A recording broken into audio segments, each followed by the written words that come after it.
नमस्कार, मैं अंजना और आप देख रहे हैं एमपी धमाका। आइए रुक करते हैं आज की बड़ी खबर पर। जिला गंगा समिति की बैठक में नदियों की स्वच्छता व निगरानी हेतु हुए महत्वपूर्ण निर्णय। कलेक्टर अंशुल गुप्ता की अध्यक्षता में कलेक्ट्रेट स्थित बेतवा सभागार में गंगा जिला समिति की महत्वपूर्ण बैठक आयोजित की गई।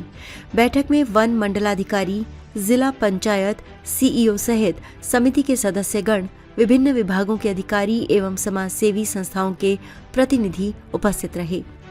बैठक में जिले की नदियों के संरक्षण, स्वच्छता और सतत निगरानी को लेकर कई अहम निर्णय लिए गए। कलेक्टर श्री गुप्ता ने निर्देश दिए कि जिले की सभी नदियों के किनारे बसे ग्रामों में एक पंजी रजिस्टर संधारित किया जाए। इस पंजी में नदी से संबंधित विस्तृत जानकारी दर्ज की जाएगी, जिसमें नदी में मिलने वाली सहायक नदियों, अन्य जल स्रोतों से आने वाले पानी तथा जल की गुणवत्ता से जुड़े पहलुओं का उल्लेख किया जाएगा। कलेक्टर ने विशेष रूप से निर्देशित किया कि नदियों में पहुंचने वाले जल की शुद्धता पर सतत निगरानी रखी जाए और प्रदूषण के संभावित स्रोतों की पहचान कर समयबद्ध कार्रवाई सुनिश्चित की जाए। उन्होंने कहा कि ग्राम स्तर पर समुदाय की भागीदारी से नदियों के संरक्षण का कार्य अधिक प्रभावी ढंग से किया जा सकता है। बैठक में उपस्थित अधिकारियों को निर्देश दिए गए कि वो अपने अपने विभागीय दायित्वों के अनुरूप कार्य योजना तैयार कर नदी संरक्षण गतिविधियों को गति दें। स्वयंसेवी संस्थाओं के प्रतिनिधियों से भी जन जागरूकता कार्यक्रमों के माध्यम से लोगों को नदी स्वच्छता अभियान से जोड़ने का आह्वान किया गया। ये बैठक जिले में नदी संरक्षण की दिशा में एक समन्वित प्रयास का संकेत देती है, जिससे भविष्य में नदियों की जल की गुणवत्ता सुधारने और पर्यावरण संतुलन बनाए रखने में सहायता मिलेगी। नदियों की मिट्टी के कटाव को रोकने पर चर्चा। जिला गंगा समिति की बैठक में नदियों के किनारों पर बढ़ते मिट्टी के कटाव को गंभीरता से लेते हुए इसकी रोकथाम हेतु ठोस प्रबंधों के प्रभावी क्रियान्वयन के निर्देश दिए गए। कलेक्टर श्री गुप्ता ने संबंधित विभागों को निर्देशित किया कि नदी तटों पर जहां जहां कटाव की स्थिति अधिक है, वहां प्राथमिकता के आधार पर सुरक्षात्मक कार्य किए जाएं।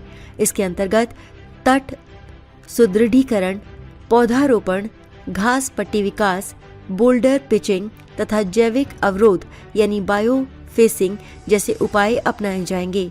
इन कार्यों से न केवल मिट्टी का कटाव रुकेगा, बल्कि नदी तटों की स्थिरता भी बनी रहेगी।